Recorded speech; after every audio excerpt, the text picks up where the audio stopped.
শুভ সকাল বন্ধুরা, কেমন আছো তোমরা সবাই? আশা করছি তোমরা সবাই খুব ভালো আছো আর আমরাও ভালো আছি। আমার আরও একটি নতুন ভিডিওতে তোমাদের সবাইকে অনেক স্বাগত জানাই। আজ হচ্ছে সোমবার আর এখন বাজে ঘড়ির কাঁটায় ওই সকাল 6টা মতো। তবে চলো আজকের ভিডিওটা এইখান থেকেই শুরু করছি। আশা করি ভিডিওটা তোমাদের ভালো লাগবে আর ভিডিওটা পুরোটা দেখার অনুরোধ রইল।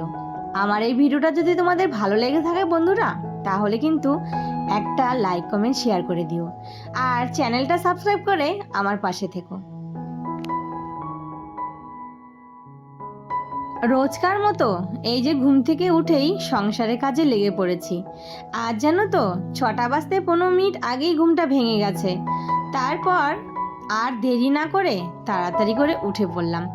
আজ আবার বৃষ্টি হয়নি, তো এদিকে তাড়াতাড়ি করে উঠে ঘরটরগুলো ঝাড় দিয়ে উঠোনটা ঝাড় দিয়ে তারপর ব্রাশ টাশ করে চলে গেছি সোজা চান করতে।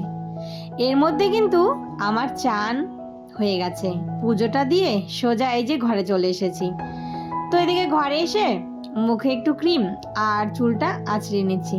কালকে চুলটা বেঁধে গেছিলাম না, তারপর জানো তো ওই রাতের বেলা এসে আর চুলটা ভালো করে আঁচড়ায়নি, চুলটা একদম জটা জটা হয়ে গেছে।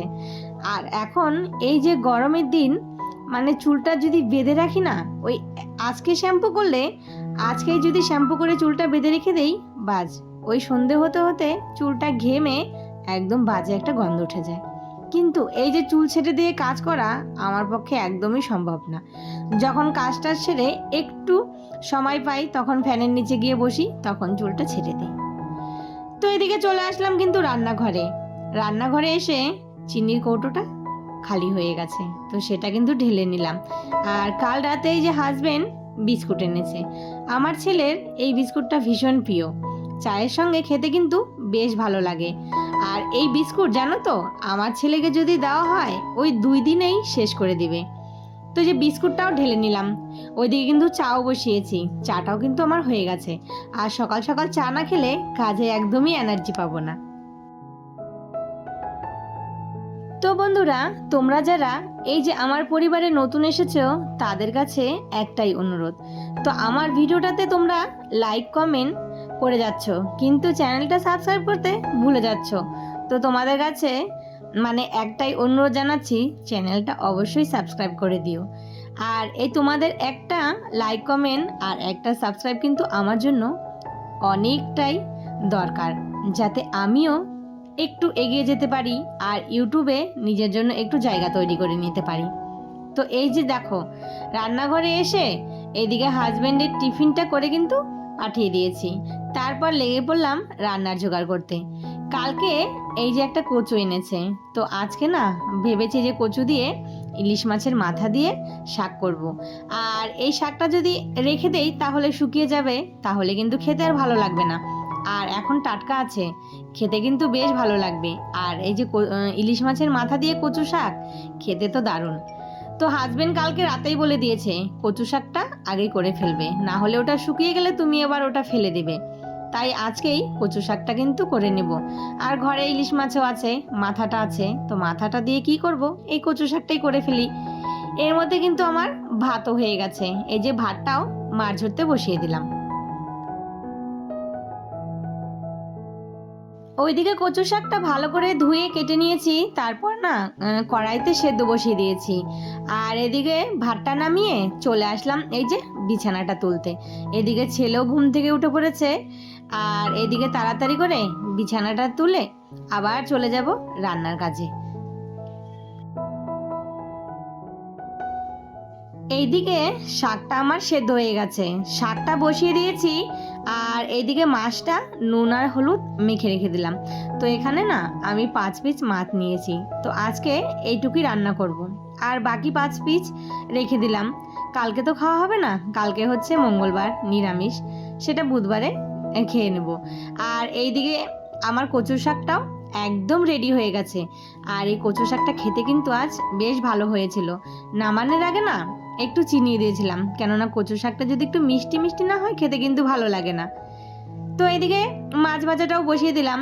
আর ইলিশ মাছটা না আমি কিন্তু বেশি ভাজি না, কেন বলো তো, বেশি ভাজলে না ইলিশ মাছের স্বাদটা নাকি চলে যায়। তো এইদিকে না মাছের ঝোলটা বসিয়ে দিয়েছি। আর মাছের ঝোল কি দিয়ে বসিয়েছি বলো তো?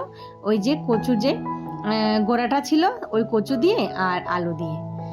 তারপর এইদিকে এই যে কালকে দুটো বয়াম এনেছি, তো এই কাচের বয়াম দুটো আমি কিন্তু রাতের বেলায় ধুয়ে রেখেছিলাম। তো জলটা ঝরে শুকিয়ে গেছে সুন্দর। আর ভাবলাম যে এটাতে কি রাখা যায়, তো ভাবলাম যে চলো একটাতে হলুদের গুঁড়ো রাখি আর একটাতে লবণ।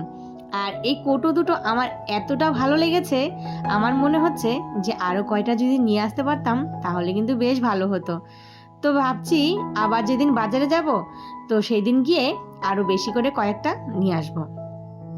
অনলাইনে অনেক এইরকম কাচের মশলা রাখার কৌটো দেখি, আমার খুব পছন্দ হয়। অনেক সময় ভাবি যে অর্ডার করব, কিন্তু আজকে এই যে কালকে হাতের সামনে পেয়েছি, দুটো কৌটো নিয়ে এসেছি। তো এরপরে যখন আবার যাব অনেকগুলো নিয়ে আসবো। তো এর মাঝে কিন্তু অনেকটা সময় কেটে গেছে। এখন কিন্তু দেখো বিকেল হয়ে গেছে, তো চলে এসেছি ছাদে। তো এই যে জামা কাপড়গুলো শুকিয়ে গেছে। আর আজ দেখো ছাদটা একদম শুকিয়ে গেছে। ওই যে বৃষ্টি হয়নি, কিন্তু আবার বলাও যায় না, চলেও আসতে পারে বৃষ্টি। কথা বলতে না বলতে দেখো বিকেল থেকে আবারও বৃষ্টি শুরু হয়ে গেছে। ওই যে রাতের বেলা ভোরবেলা বৃষ্টি হয়নি, কিন্তু আবার বিকেল থেকে বৃষ্টি শুরু হয়ে গেছে। তো এই যে একবেলা যদি ভালো দেয় আরেকবেলা কিন্তু বৃষ্টি হবেই। তো এই যে সারাদিন সুবিধা দিয়েছে, এখন নেমে পড়েছে আবারও বৃষ্টি। তো এদিকে বাইরে এসে দাঁড়িয়ে দাঁড়িয়ে একটু ভিডিও করছিলাম, আর এই যে বৃষ্টির জলে একটু নিজের হাতটাও ভিজিয়ে নিলাম।